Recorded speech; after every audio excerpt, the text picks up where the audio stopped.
everyone, welcome back to my channel. In this week's video, we're going to be reading a very anticipated book by the book community in a whole, I feel, or maybe I'm delusional, I don't know. The book is Just Friends by Haley Pham, and if you don't know who that is, she's a big YouTuber, and a few years back she changed her content to book content, so she became a booktuber, and her book just came out this month on, I believe it was March 3rd. So I've downloaded it onto my Kindle because the Danish version of Barnes & Noble doesn't have this book.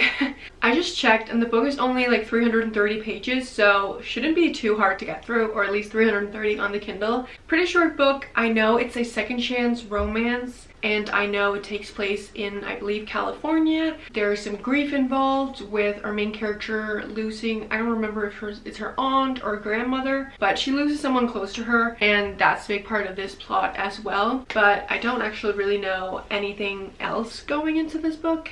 At the top, there's a review from Lynn Painter, and it says, a heartwarming second chance story that complimentary romance fans will adore, an absolute must read. I've heard very mixed reviews about this book. I've seen people say they really like it, but I've also seen that those people are people who don't really read books a lot and they just wanted to read it because it's Haley. And then I've seen like book people on Book Talk and whatnot say that it's horrible. So I'm very interested, which is why I wanted to read it myself and also get my honest review and opinion and maybe some reactions and whatnot to reading this book and like talk about it. So I'm basically reading it so you don't have to, but it will be spoiler free, and then I'll do a spoiler section at the end so that if you have read the book, or if you don't want to read the book but you still want to know what more it's about, then I got you. But I guess there's not much else to say, so let's just start reading it.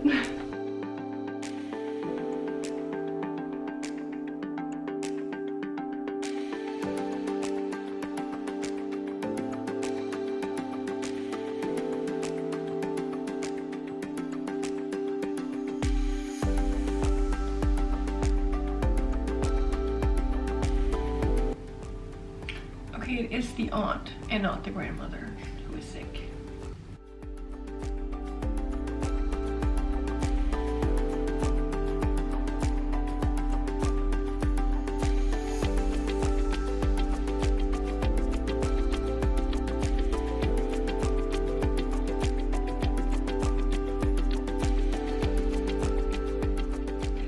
I know I look stupid, I just got out of the shower, but I wanted to talk before I continue to read, so bear with this.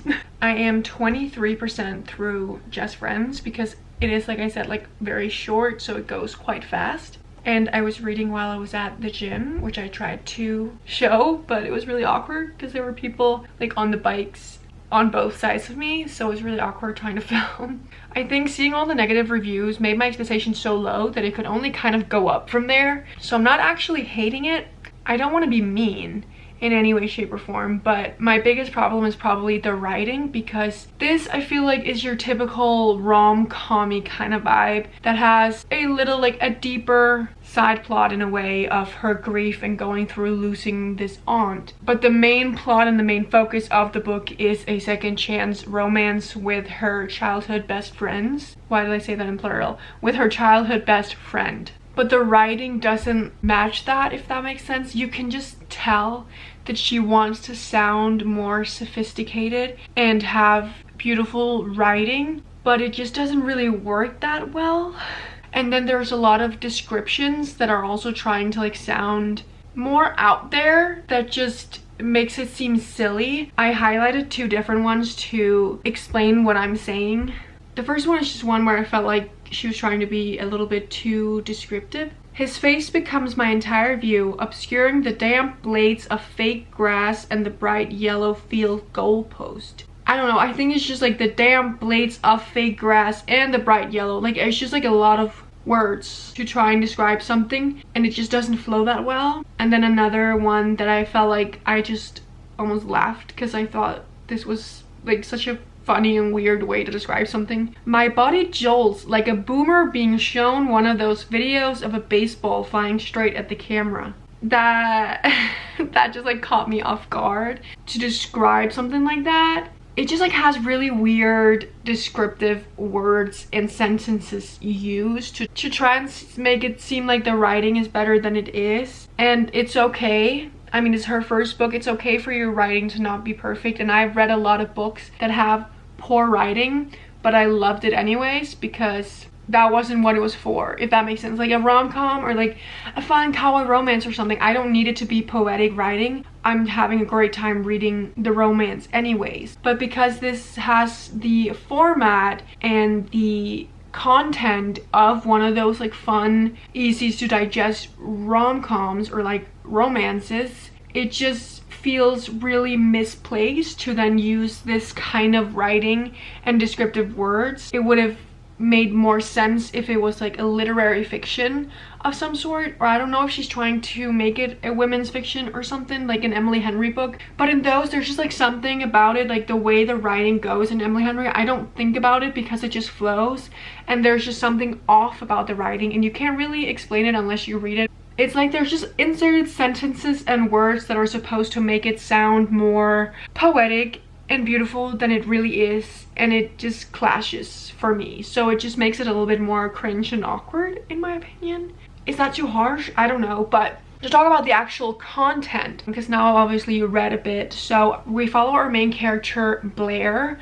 Just graduated college and she was going to start this new big job in New York, but her aunt is sick and she has stage 4 cancer. So Blair decides to go back to her hometown Seabrook in California to spend the summer there and to see her aunt and her mom, because they used to live together. Like she used to live with her aunt in her house with her mom as well. And in this small town, she is trying to find a new job and she goes to the local coffee shop or something like that. But what she doesn't know is that the manager is like her childhood best friend who she hasn't talked to in the last 4 years because of something that happened, obviously. And I'm assuming it's going to be miscommunication, which is such a horrible trope. But it's okay, I've loved books that have it anyway, so I'm not going to dislike it because of that. But yeah, that's kind of where the plot is going. And then there are some flashback chapters to when they were in high school and when they were still friends and talking and whatnot. I don't know if they were ever an official thing. She doesn't talk about it as him being a boyfriend, so I assume maybe they never got official, but they definitely liked each other. You can tell that in the past chapters. But yeah, that's just kind of what I wanted to talk about, my little update here about the writing and whatnot. And now I'm going to continue to read. I am in my pajamas obviously, and just gonna lay here on my couch and be comfortable and read.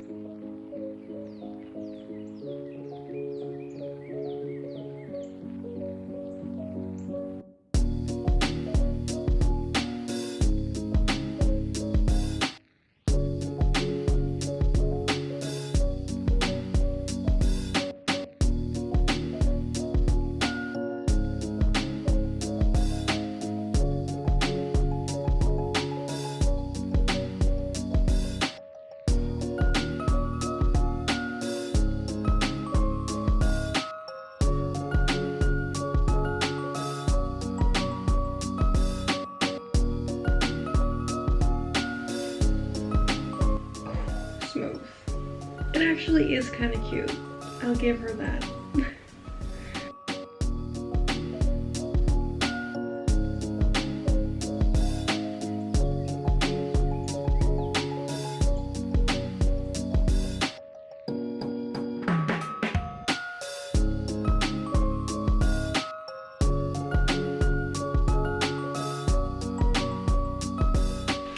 Okay, let's talk, you guys. I am 57% through Just Friends, which is chapter 17. I want to do like a midpoint evaluation kind of feelings here, just like my thoughts halfway through now. So obviously last time I talked, I was only about 20% through. I was talking about the writing and how it just like felt really weird at times, and just like weird metaphors and descriptions and overly describing things. But honestly, after that point, like after like 25% through, so like the last 20 to 30%, it hasn't been like that. So I'm wondering, like when she wrote this, she wrote the beginning obviously, and then slowly figured out how to write and got more comfortable in her own writing.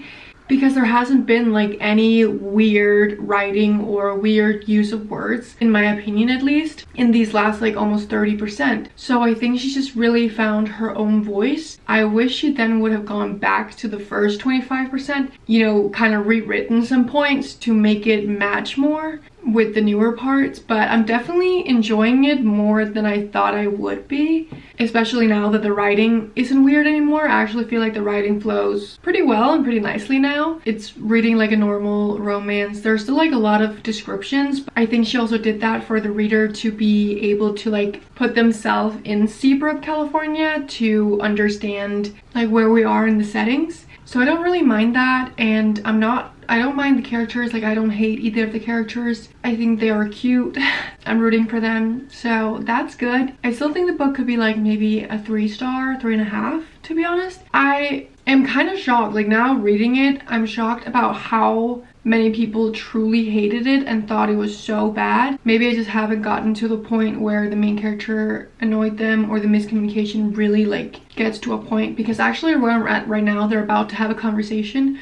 Obviously, I haven't read the chapter yet with the conversation, so who knows if it actually truly happens or if there's still going to be some miscommunication. But overall, I'm actually not hating it like I kind of thought I would, just because it only has like a 3.6 on Goodreads. But I mean, a 3-star read or even 3.5 is still accurate with that rating on Goodreads, because it's not phenomenal. Like, I'm not sitting here being like, oh, a new like book boyfriend, or oh, this is so fun and great and new favorite summer read or something like that. I'm not thinking anything along those lines. It's just easy, fun to get through, and definitely something I would recommend, like even someone who doesn't read a lot, or someone who wants a fast read on a vacation, or to get out of a reading slump or something, because again, it's quite short and just kind of flows really well. You just have to push through the first 25% where the writing was a little bit funky and weird, and I just don't understand why her and her editors didn't go back and change up some of those sentences and some of those descriptions to make it fit with the rest of the book. But yeah, I'm really shocked, but I think I said that in my last clip as well, about like my expectations were so low. It could only be better than my expectations, and it is. Those were just like my halfway updates. I'm about to go to work and I have a 9-hour shift, so I won't be reading a lot, but I do have a lunch break, so I'll read some then, and then maybe when I'm back home I'll be like 70% through or something like that, and then I definitely think I can finish this book tomorrow. Overall, a really great update, and I'm happy that I decided to read it and to document it.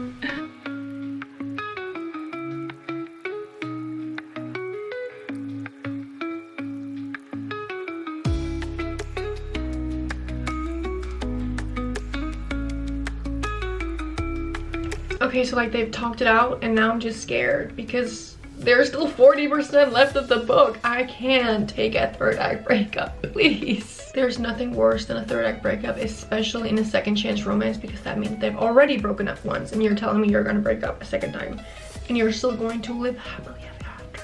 Have you learned nothing from the first time? Obviously, I don't know if there's going to be one, but just there's still 40% left. I'm scared.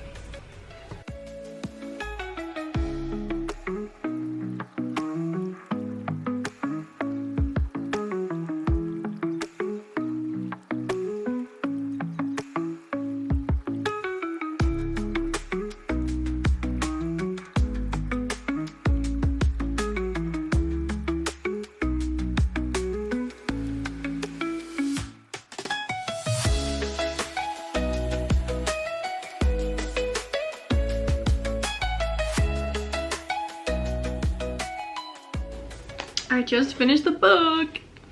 Okay, I think this is going to work. You're on top of a candle on top of my water bottle. Well, the water bottle is on top of the candle. Anywho, I just finished Just Friends. Let me just like give my final review, and then the next part after that will be the spoiler section. So this book was extremely bingey to me. Yesterday I read it while at work and there were no customers, so I also just like kept reading, and I was like getting excited because I haven't been in a slump. I've still been reading books, but I've just been a little bit in a slump that even if I've enjoyed a book, I haven't like wanted to really read it because I've just wanted to do other things. But now like reading this book and after, I'm like, I just want to read, and like I'm so excited.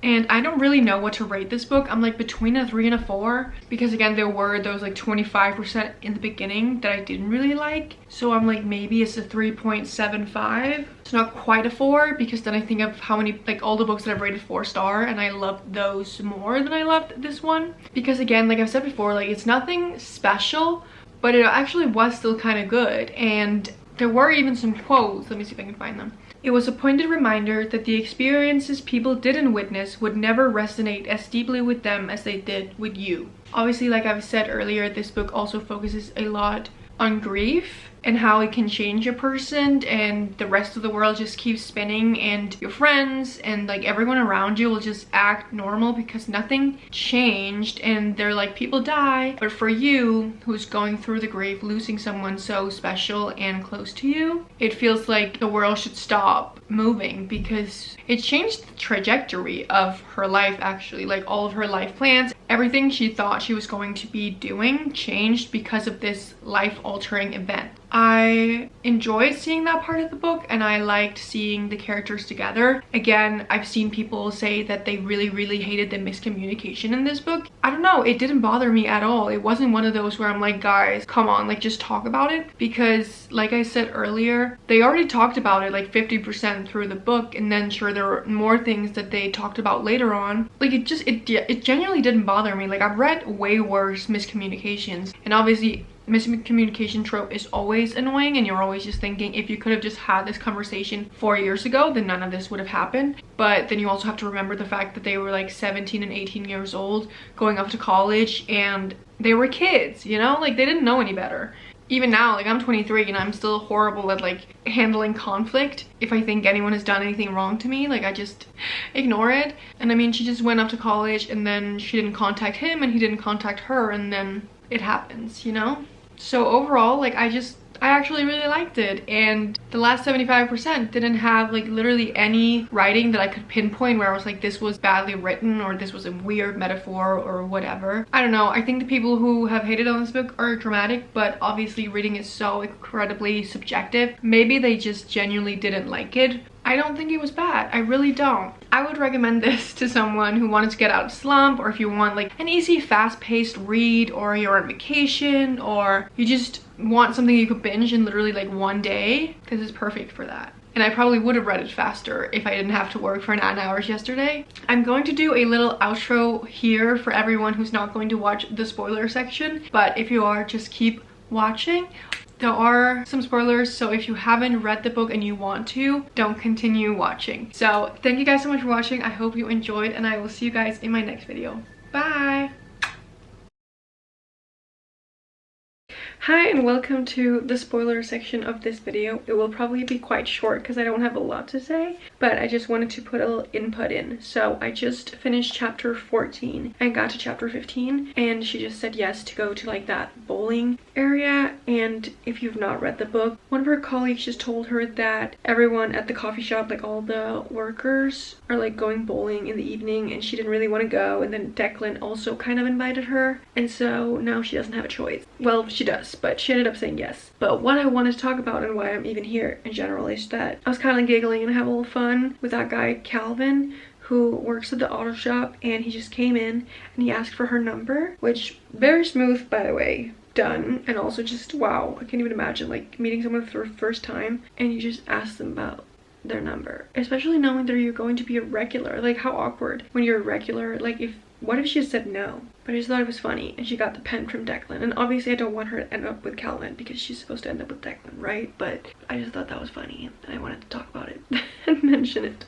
But that's like literally it. I want Declan and her to talk because it's so clear that he doesn't hate her in the way that she thinks he does. Like she keeps saying like the last place he wants me to be, like in a place where he definitely doesn't want me, and blah blah. Like, but like if he actually didn't want you around, he would have never given you a job, and he never would have like made you have overtime and stay in the shop and work with him alone in the evening and whatnot. Like he obviously does. I wonder if like he thinks that she goes at him, because that's always like a miscommunication thing, is that the one person thinks where she thinks that he hates her and he thinks that she hates him. And it's like, if you just had one conversation, it would have all been solved. But in this book, I also understand with her going through grief and all that, that it's not really what's at the forefront of her mind to want to have this conversation when she's dealing with other stuff. But I wish they could just like talk instead of like talking around it, but it's fine. Okay, for my spoiler people out there who either have read it or just want to know what's going on. So basically her great aunt who died left her this cottage in Seabrook, California, which is where the book takes place. And she just went there with Declan, who is the love interest, and a realtor. And the realtor said that it's worth $1.2 million. And now she's kind of like what she should do. Like, that's a lot of money if she were to sell it, but she could also decide to not go to New York, which is where her like fancy job is that she starts after summer, and stay there and like become a writer in Seabrook instead. And the cottage is like right next door to Declan's like house, which is crazy. Where I just went to, they just left the cottage where they got told that it was worth 1.2 million, and now they just ordered food and they're going to have a conversation finally. I mean, I haven't read that chapter yet, so I'm a little bit scared still that there's going to be miscommunication and whatnot, but she finally said how she felt about like their falling out, which I haven't fully gotten like all the details, but I know that he was in an accident of some sort where he broke his leg, or at least his leg hurts, and now he has a limp even 4 years later, and he ended up never being able to play football again. And he was trying to become like an NFL football player. That was his big dream, and go to college for NFL, but he had actually never ended up going to college in general. So after that accident, they haven't really talked. Like, he didn't want to see her, and then they just haven't talked for 4 years. So I'm curious to know his point of view as to why he didn't want to talk to her after. I'm assuming maybe he was just like grieving his football career, and she just took it as like, oh, you never want to see me, and just left and never talked to him again. So I'm assuming it's probably again a miscommunication where both of them think that it's the other person who didn't want anything to do with them, but in reality both of them still wanted to talk to each other. But I mean, she was like 17 years old at the time, so it's okay that she didn't like understand that he was probably going through something. But yeah, those are just like my thoughts so far. I am almost 60% through the book. Those were just my little updates for the spoiler section. Of course, the classic trope of, why didn't you write me back? I send you a letter, and it's like, what letter? I never got a letter. Such a classic scene.